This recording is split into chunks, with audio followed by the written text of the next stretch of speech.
طبعا في القسم الثالث من المتحف متحف الإعلام العراقي. هذه مجموعة من الكاميرات اللي استخدمت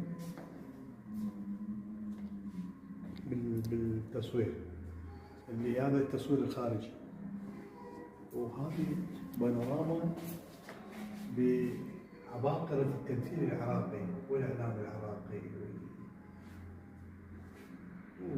ومسلسلات نسر وعيون المدينة. حلو. هذا ناس كانوا مباوعين تذكري كأس العالم اللي بالثمانينات بالتسعينات يباعون على سمير القاضي. نعم.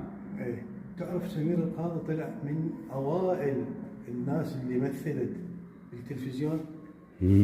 سمير القاضي كان يمثل يعني من ايام البث المباشر. قاسم الملاك الله يطول بعمره، الله يرحمه حمود الحارثي. حمود الحارثي جزانا 3 مرات هنا. هذه مجموعة من الكاميرات ايضا قديمة محمولة. هذه الكاميرا صورت المشاهد الخارجية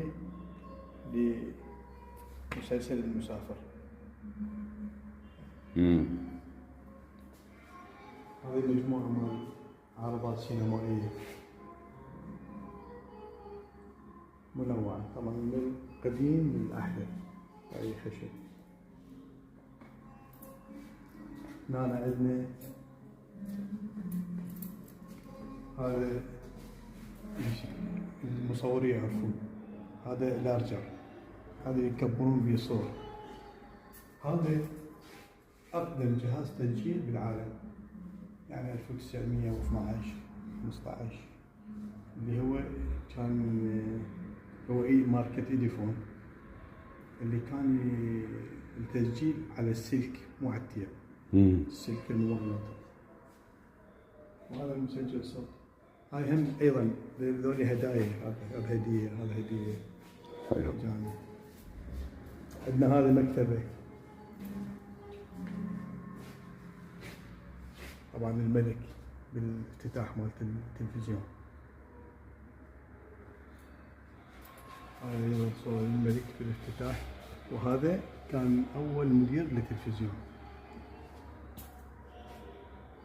هذه مجموعة كتب، طبعا هاي 90% مكتبة أمير الحلو ابتسام عبد الله، هدية اعطونا اياها طبعا من بنته.